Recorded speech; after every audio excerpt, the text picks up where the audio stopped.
தமிழக காவல்துறையினர் பொதுமக்களுக்கு உற்ற துணைவனாக, விபத்துக்கள் நேரிடும்போது பொதுமக்களை காப்பாற்றும் உற்ற நண்பனாக, பொதுமக்களின் சொத்துக்களையோ பணத்தையோ பிறர் ஏமாற்றி அபகரிக்கும் போது அவற்றை மீட்டுத் தரும் ஆபத்பாந்தவனாக, மந்திரிகளுக்கு தீயவர்களால் தீங்கு நேரிடாமல் இருக்க அவர்களை பாதுகாக்கும் மெய்க்காப்பாளனாக பணியாற்றி வருகிறார்கள். அத்தகைய காவலர்களின் ஒருவரான திருநெல்வேலி மாவட்டம் ஆழ்வார்குறிச்சி எஸ்ஐ வெற்றிவேல் என்பவர் ஒரு கும்பலால் தாக்கப்பட்டு ஒரு கால் வெட்டுண்டு வீதியில் இரத்த வெள்ளத்தில் கிடந்து அபயக்குரல் எழுப்பிக் கொண்டிருந்தார். தமிழக அமைச்சர்கள் அம்பாசமுத்திரத்தில் இருந்து தென்காசி செல்லும் வழியில் ஆம்பூர் அருகே இந்த கோரச் சம்பவம் நடைபெற்றுள்ளது.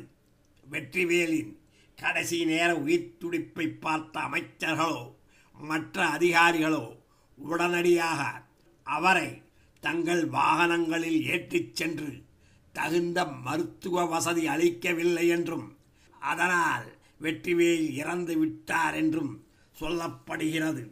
தினமலர், டைம்ஸ் ஆஃப் இந்தியா போன்ற நாளிதழ்கள் தங்கள் 9/1/2009 இதழில் தக்க ஆதாரங்களுடன் இந்த செய்திகளை வெளியிட்டிருக்கின்றன.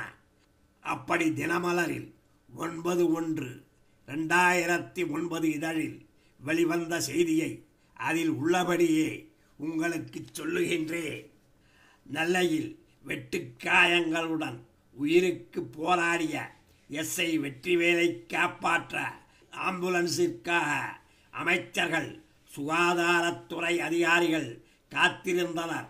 தங்களுடன் வந்த வாகனம் ஒன்றில் முதலிலேயே எஸ்ஐயை மருத்துவமனைக்கு அனுப்ப முயற்சிக்கவில்லை.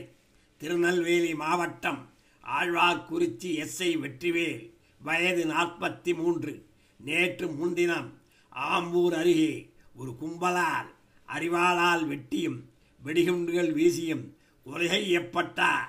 சுகாதாரத்துறை அமைச்சர் பன்னீர்செல்வம், சுற்றுச்சூழல் அமைச்சர் மைதீன் கான் ஆகியோர் அம்பாசமுத்திரத்தில் இருந்து தென்காசி செல்லும் வழியில் ஆம்பூர் அருகே இந்த கோரச் சம்பவம் நடைபெற்றுள்ளது. அமைச்சர்களுடன் பாதுகாப்பிற்கு சென்ற போலீசார் குற்றவாளிகளை துரத்திச் சென்று துப்பாக்கிச் சூடு நடத்தியும் அவர்கள் தப்பிச் சென்று விட்டனர். எஸ்ஐ வெற்றிவேல் வெட்டுக்காயங்களுடன் நடுரோடில் உயிருக்கு போராடி கொண்டிருந்தார். ஆனால் அமைச்சர்கள், கலெக்டர் ஜெயராமன், சுகாதார உயர் அதிகாரிகளுடன் அத்தனை வாகனங்கள் இருந்தும் 108 வாகனம் வருவதற்காக காத்திருந்தனர். தன்னை காப்பாற்றும்படி கைகளை தூக்கி வெற்றிவேல் மன்றாடினார்.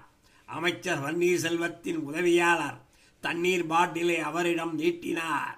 வெற்றிவேல் கையை நீட்டவும் அவரின் ரத்தம் தன் மீது பட்டுவிடுமோ என்று உதவியாளர்கள் ஒதுங்கிக் கொண்டனர். நடுரோட்டில் 2 முறை எழ முயற்சித்தும் முனகல் சத்தத்துடன் முடியாமல் வெற்றிவேல் வீழ்ந்தார்.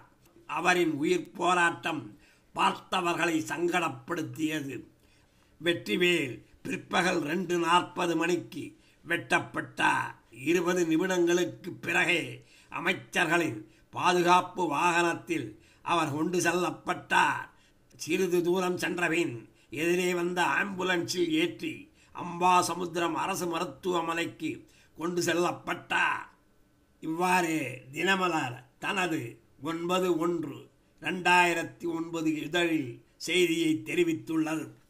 காவல்துறையினர் தங்கள் குடும்பத்தை மறந்து குறிப்பிட்ட மணி நேரத்தில் மட்டுமல்லாமல் கூப்பிட்ட நேரத்திலெல்லாம் மக்கள் பணியாற்றி சளைக்காமல் உழைத்து வருகின்றனர்.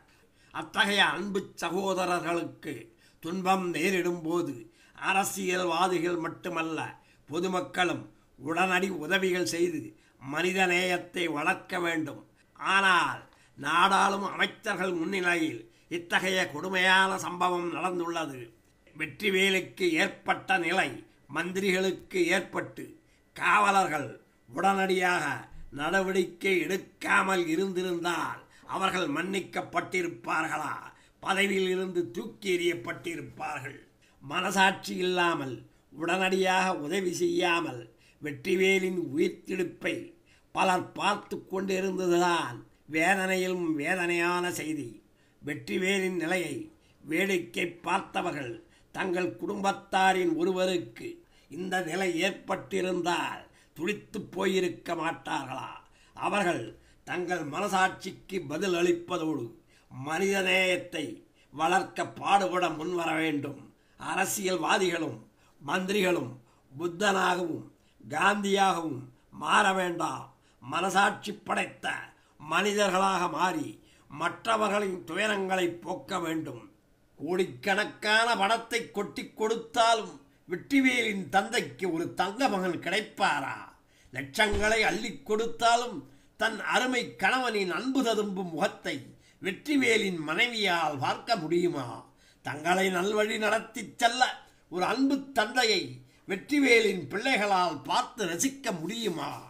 மனிதாபிமான உணர்வு படைத்தவர்களே, சிந்தியுங்கள்.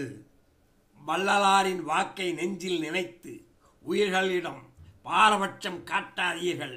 எல்லா உயிர்களும் ஒன்றெனக் கருதுங்கள். மனிதநேயத்தை வளர்க்க பாடுபடுங்கள். நன்றி, வணக்கம்.